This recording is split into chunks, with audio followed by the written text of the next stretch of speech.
Well, hello everyone. My name is Terrence Rizell. I want to thank you for coming to see my YouTube video. I am a master's level counselor, therapist, uh, completing my PhD in general psychology. I've been in the field of psychology helping hurting people for over 15 years.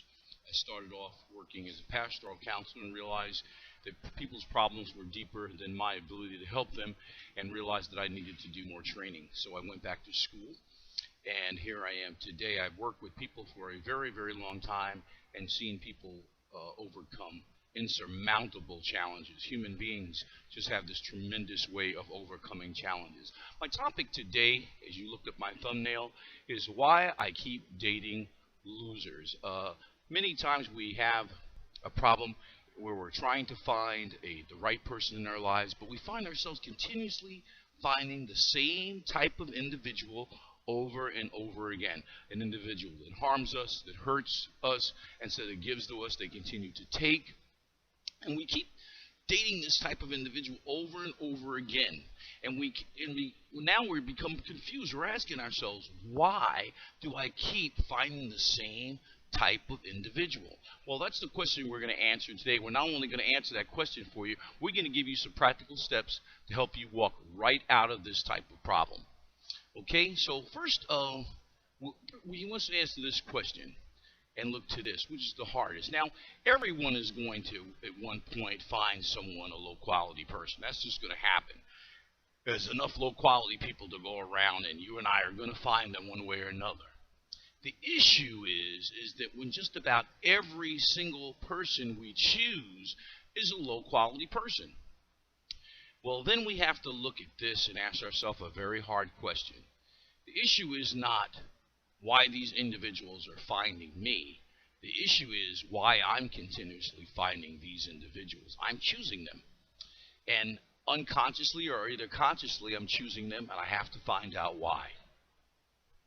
I'd like to tell you about a research study that was done. It was a mock party that was designed by a group of psychologists that wanted to study and measure people's propensity for choosing the wrong type of individuals in their lives. So they invited many, many men, and various men were screened. They were all men of high quality. They were all men of high character. They were fun.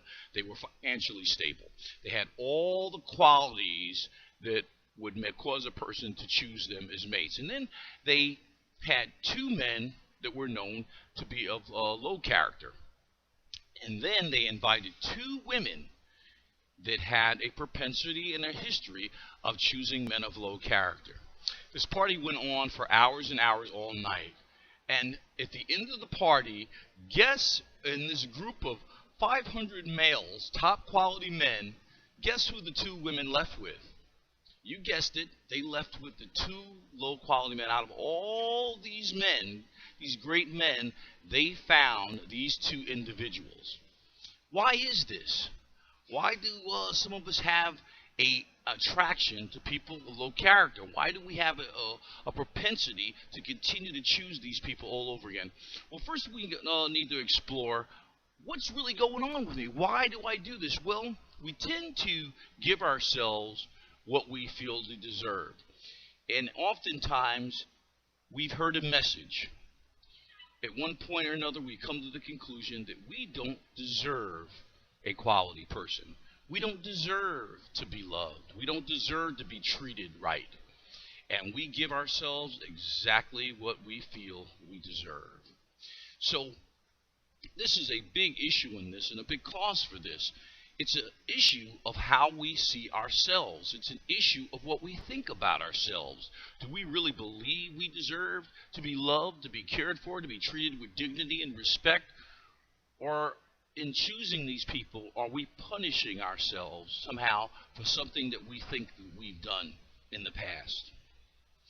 The other thing we need to look at is we need to look at what our definition is of a quality individual. What are we using as a measuring stick to say this person is of high quality and this person isn't?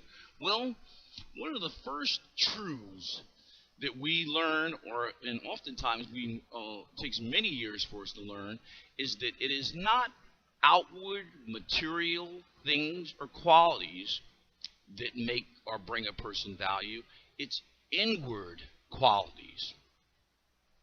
It's qualities of the heart. It's matters of character, of personality, of how we treat others, of how we see others. A person who respects all individuals, respects everyone. A person who values